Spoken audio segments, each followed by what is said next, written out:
Friday pop-up. We just move right along here.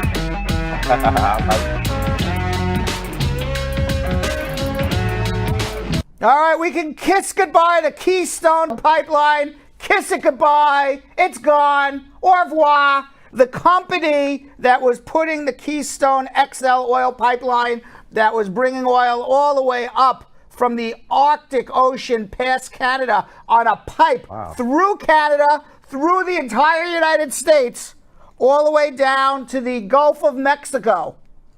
How long is that pipe? A pretty freaking long pipe that was going to destroy a lot of land. Potentially, if there's a leak, have a huge catastrophe. Right. Also, by putting pipeline across the entire United States, causing big issues with wildlife, with nature, with the environment.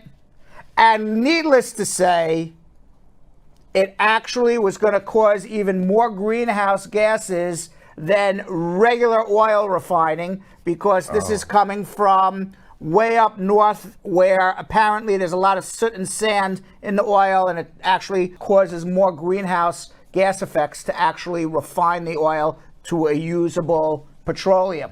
Obama stopped it. It was dead in its water. And of course, Pumpkin, he don't care about the environment, care less, right? He's 75 years old. He doesn't care if Barron can breathe in 20 years. So he started it up again. Biden stopped it.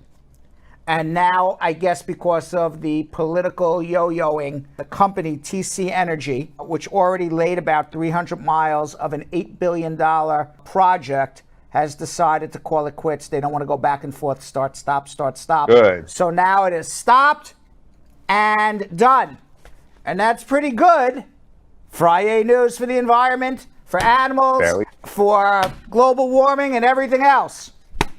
And for us have it to live on for much longer. Right. And Barron Trump will be able to breathe maybe just a little easier as he gets older. Maybe. No thanks to his daddy. Correct.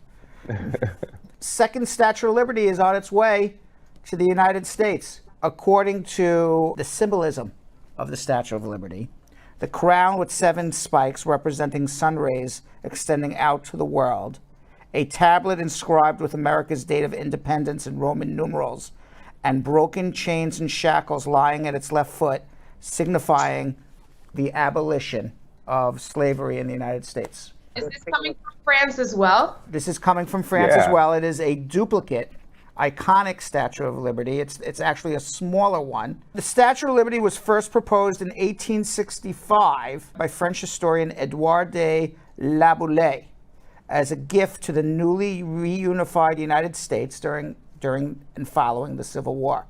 Now, Laboulaye, as Yo-Yo said, wanted to link the emancipation of slaves with the values of the French Enlightenment. France was undergoing its own shifts at the time, as the repressive Napoleon III ruled until 1870 and was then disposed during the Franco-Prussian War.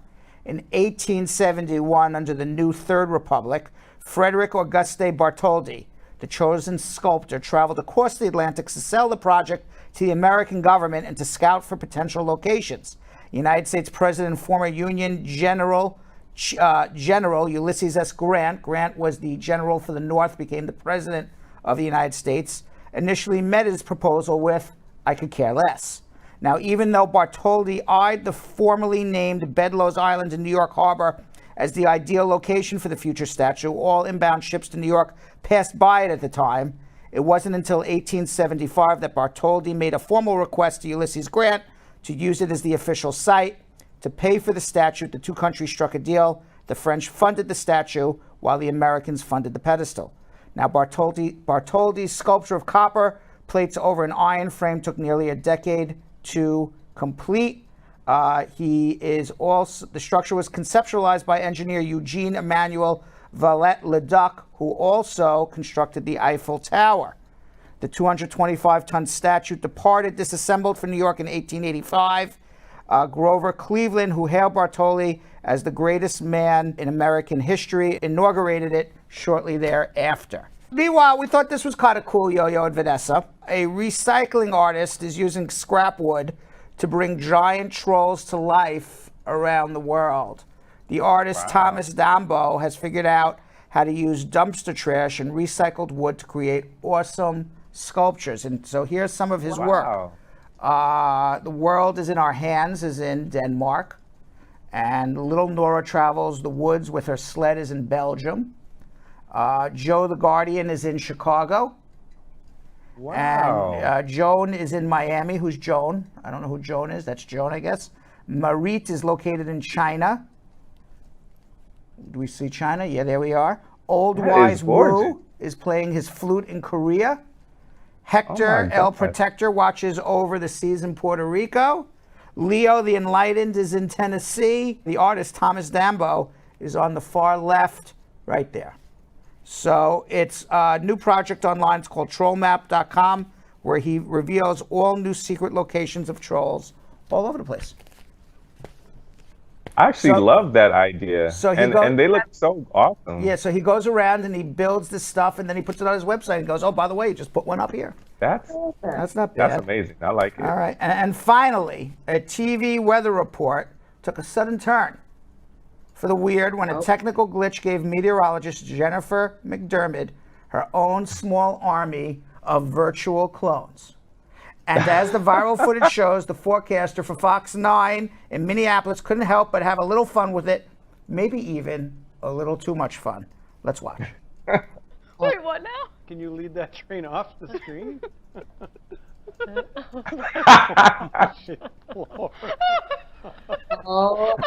So Julian Hilarious. Julian did something. I don't know what he's going to do. Let's see what Julian did. We're live. And now, It's two Brads. it's two Brads! It's me and Brad! I can't stop laughing. What is happening What's here? going on? It's mini Brad. Kind of cool. It's a little It's like Brad. Big Brother, but in a One good second, way. 1 second. Little Brad and Big Brad.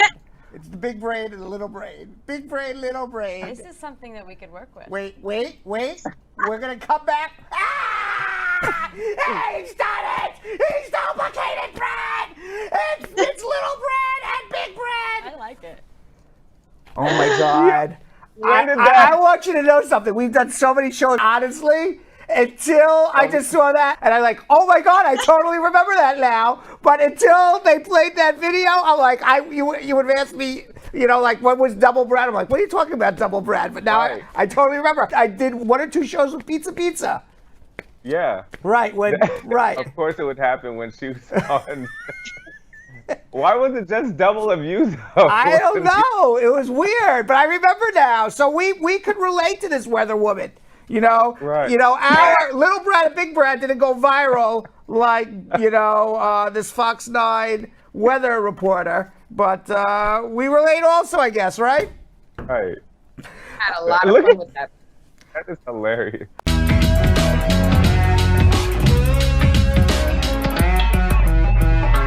Thanks for watching. For more Brad Show Live, like and subscribe to our YouTube channel.